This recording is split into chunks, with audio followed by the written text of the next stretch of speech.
that. I'll give you your phone back.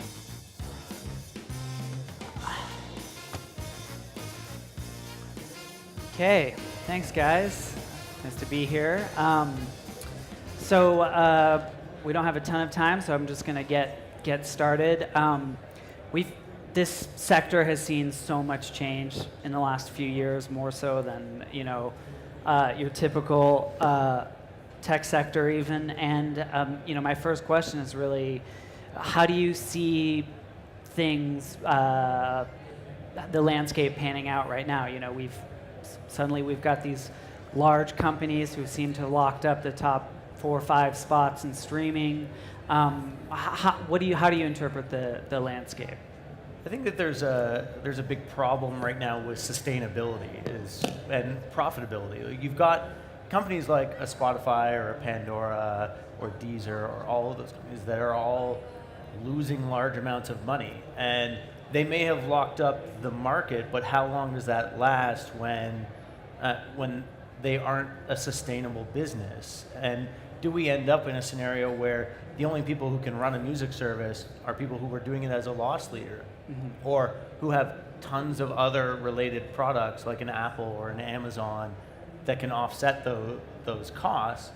Are we going to end up killing the pure play music company? Yeah. Because none of them can turn a profit. Yeah. Right. Jeremy, from the music industry side, how do you interpret that? Yeah, it's very interesting because right now you have the gatekeepers starting to change in many ways and the barriers coming down. So whereas before things were very delineated between record company, label, artist, manager, tour agent, with all those barriers coming down, I think it's going to see opportunities arise in spaces that are being created with those declines and with the ability also to do it on a DIY basis, both in terms of creating music as well as distributing music.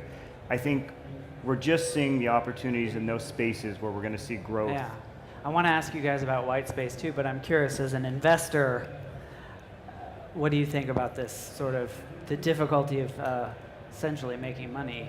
Yeah, well look, music is in everybody's heart. Everybody loves music. It isn't the definition of a mass market service. And that's why all of the major players in technology have very material music plays. Right. So they're trying to get users, drive engagement, and then monetize. They know that if they can capture these users, they have other ways to get paid. Right. The big question, which Darryl also helps raise, is how do you, as a pure play company without other ways to monetize, how can you actually make money and be healthy? Right. Competing against companies that actually don't care about making money specifically in music. And that makes the music ecosystem a particularly difficult one for investors, particularly at the early stage. Yeah. So if I come into your office and I'm pitching you a company, what perks your ears more, at this point in time? Is it more, we have this great technology, we have this great idea, or is it really, we have a good idea and et cetera, but we also think we know how to make money down the line? Does that put an emphasis on the viability more than it might if you were? Yeah, so we call it sprout stage investing. So it's always post-product, post-technology, and I don't want to hear about ideas. I want to see a product that has really just magic in it. I want to have a visceral reaction or see that visceral reaction in the target market, and it could be a great technology, a great product, or brand. And I also want to see that they've been able to really accomplish something material without a lot of capital, because the way they've acted with capital in the past is the way they'll act with us. Right. So it really starts with a demo, and if anybody has a product or service here, they're looking for investment, the best way is just say, hey, show it to me. If you've got a demo on you, I'm happy to take a minute and try to look at that. Okay. And it's also about being different. If you're doing the exact same service that everybody else has done, it means it's much harder to break through, get word of mouth marketing, which is the marketing you really want. What people love your product and want to tell other people about it. You've done some, and I was going to throw it over to you. You've done some M&A for Warner. What do you look for? Where's the white space that you think So just I'll get to that, to pivot off what Larry was saying. One of the places is some of the more niche genres that are being underserved by, say, the top 5 major DSPs out there. So I think there's definitely space in there. There haven't been many who focused on country, which is actually performing well on Amazon, but not on some of the others. Huh. There's some on the Christian space, on the jazz space. So I think there's a lot of opportunity when I talk about sort of those sort of areas.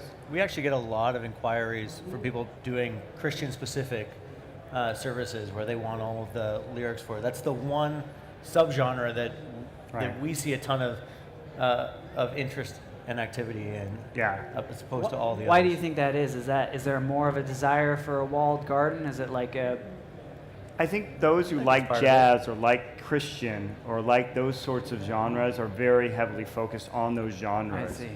And I don't think they, if you take classical, for example, classical is very difficult to search on Spotify. It's very hard to find the composer you want. So I think there's real opportunity in that area that's not being served. In terms of M&A, I think at least, listen, we're a very broad company, 4,200 employees around the world. So there's a lot of things we're looking at any time, but we definitely want things that are complementary to what it is that we do core, and things that we think we can empower through bringing within our company, within what we do best. So, which is find talent and break talent. Yeah. So things that work within that mission are the sort of opportunities we look for. We were talking about this a little bit before, but the rights situation has always been, you choose your adjective depending on which side of the chair you're in, but has been difficult for a lot of people. So how much of a drag is that still on innovation, on making money?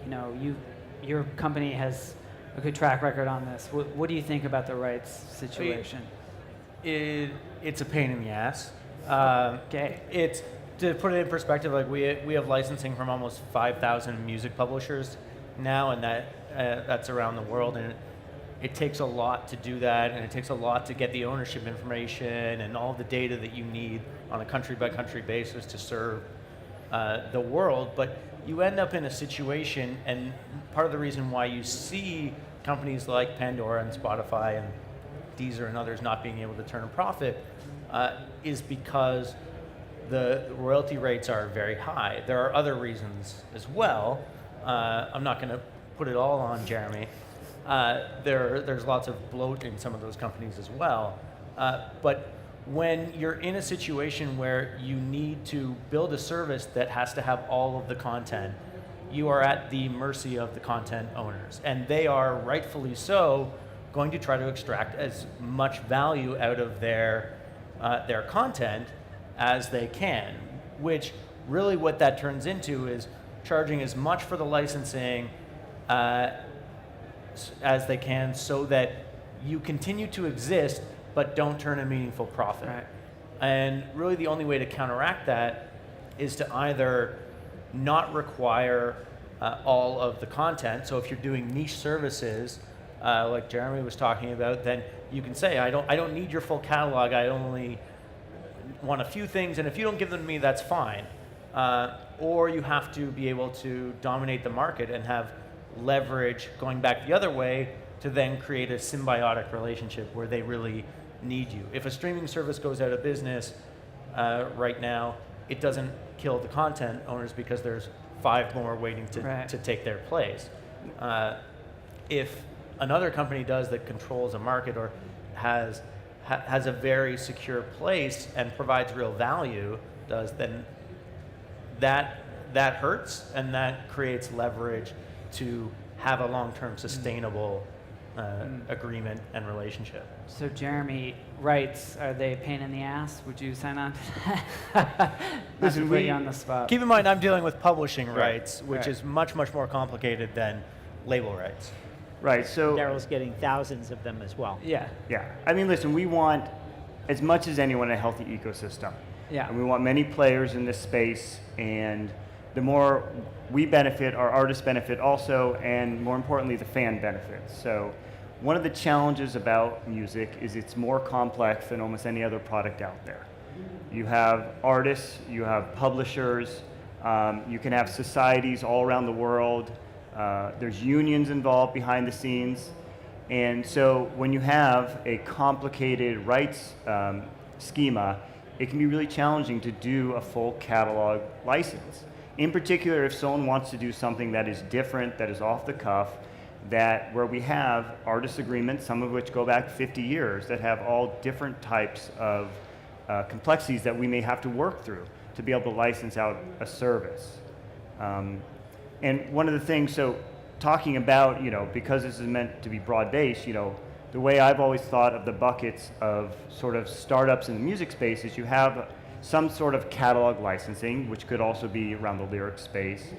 You have sort of the one-offs with the artists, where you're directly trying to engage on artist opportunities around marketing and other things of that nature. And then you have what we call the other just sort of squishy area, which is anything around data visualization or A&R tools, anything around the touring space. There's a whole other area when you mention the artist ecosystem. Yeah. So let's talk about that. You've got the music is one thing, but you've got tours, you've got merchandise, you've got TV and movie syncing. You've got all of this. There's this universe or ecosystem around it, each artist. Where's the most interesting stuff happening? I know you guys are looking at e-commerce. What's the opportunity there? And is that a space that's a little bit easier, let's say, to play in than? Yeah, for us, merch is a really interesting area for us. So we're launching later this year a product called Lyric Merch, which is essentially allowing anybody to take any line from any song and put that onto a t-shirt, a coffee mug, a phone case, or a shower curtain, or all sorts of different things. And to us, it's a great opportunity, not just for us, but for the rights holders, because it's with the advent of on-demand printing and technology, it enables us to create custom one-off solutions, pay the publishers significantly more of a royalty per item created, and let users get the exact specific product that they're looking for. From a rights perspective, it's a little bit difficult because we're asking for broader rights than publishers are used to giving for merch, and there are writer approvals and things like that that need to be worked through. But the opportunity is much, much larger than it was 5 or 10 years ago when merch was very specific, one-off. Let's print up 20,000 of this exact same thing. It's going to sit in a warehouse. Yeah. Now we can experiment and let 1,000 flowers bloom and see what sticks without having to deal with inventory and all the other management hassles that come with it. Yeah. We promised some stories from the trenches, so I want to ask before we run out of time about biggest failure, success, whatever that you drew lessons from. You were involved in Pandora, which is, I think, a huge success. Everyone would agree. What about your Pandora experience with Pandora did you learn that you take with you when you're looking at companies now? Yeah, well, I think bringing it back to this set of conversations, if you need to get as a startup music licensing rights that are broad-based, it's really difficult because what you really need is a win-win deal, and there isn't capital for advances. Right. So venture capitalists like myself do not like handing our capital over to rights holders. We want to do win-win deals, right, and those can be very difficult to accomplish. In the case of Pandora, when I got involved, we were just a technology company, and we were going to launch a consumer service. And one of the things we were thinking about is how do we work with rights? Yeah. And so we went after the radio market, which was statutory rights, right, where we had predictability and usage without having to go specifically to the musical oligopoly. right. Now, as you fast forward, as on-demand has become a really exciting part of the market, Pandora just announced Pandora Premium, Right. which I actually have and is a great service.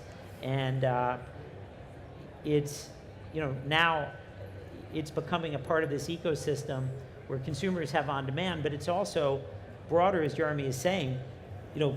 Recorded music sales are really in very steep decline. Yeah. It's all about how do you take the engagement from music and rev it up. So heavy involvement in how do you sell tickets, how do you drive people to live, how do you upsell, like with merchandise, and there's just so many great revenue drivers. Look at how much sports makes from their engagement level. Yeah. Look at how much music makes from their engagement level, which is actually even bigger than sports, and it's a very small fraction. Yeah. So there's really a lot of upside to get more revenue in this ecosystem. I see. Jeremy, do you see things that way, or is there something that you think of as a kind of? Yeah, I think so. You know, one of the things Warner and a few other partners, Sony, Q Prime, and others got involved in is Techstars Music Accelerator program, and it's one of the first really out there. And the reason I'm very excited about it, and I hope to see others like this launch, is one of the things, and I bet you a lot of VCs would say this too, is please know your history and your audience. And you know, I've spoken with many, many companies over the years, and I said, oh, that's really interesting. Why do you think you're going to succeed, whereas company X, who did this 5 years before, failed? And they said, I don't know who company X is. I've never heard of them. And I said, well, please go back and look who up they are and what they did and what worked and didn't, and then come back to my office. And then let's talk. And because I think it's interesting, maybe it was a timing issue, maybe it was a capital issue. There's all sorts of reasons why certain startups and other ventures fail and succeed. That's part of why a lot of the entrepreneurs are actually a lot younger, because if they knew how hard it really was, they'd never actually do it. Right. And it's interesting how in these markets where it seems like it's absolutely ridiculous and there's no hope, those become very interesting markets to get disrupted because nobody is trying. If we'd known what we were getting into 13 years ago, I don't know if we would have started. Might have been in a completely different industry. Yeah, I mean, your company has a very interesting, history with trying to raise money. I mean, we were talking about it a little before. You trying and failing to raise money. Yeah. I mean, that was tell a us big about thing. that. If you talk about the sort of the tales from the trenches part of it, like the biggest thing that I learned was that I was very, very terrible at trying to raise money, and I went about it completely the wrong way. We spent years trying to do it. We didn't target the right people to be investors. We were talking to people who were looking for a company that was going to be worth billions of dollars and had a multi-billion-dollar market, and that's never going to be us. And when we really should have spent a very short, focused amount of time targeting specific investors, specific strategic people, because we can be a very strategic position for a lot of companies that are in the space, especially with our publishing data and management and that. But that also forced you to run a real business and ultimately drive to profitability. Right, and in the end, it was the greatest thing for us, because if 12, 13 years ago we had raised money from a VC fund, we would have had to have had an exit a long time ago. That fund would have hit the end of its life cycle, and our success didn't really take off until the last 5 years, and we would have been long gone and had not much to show for it. Instead, now we still control the entire company, and we can do whatever we want. So don't raise more money than you really need to. The money has a real cost to it. And know what's come before, and do your homework. So great lessons. I want to thank our panelists for being here, and thank you all. Thanks. Thank you.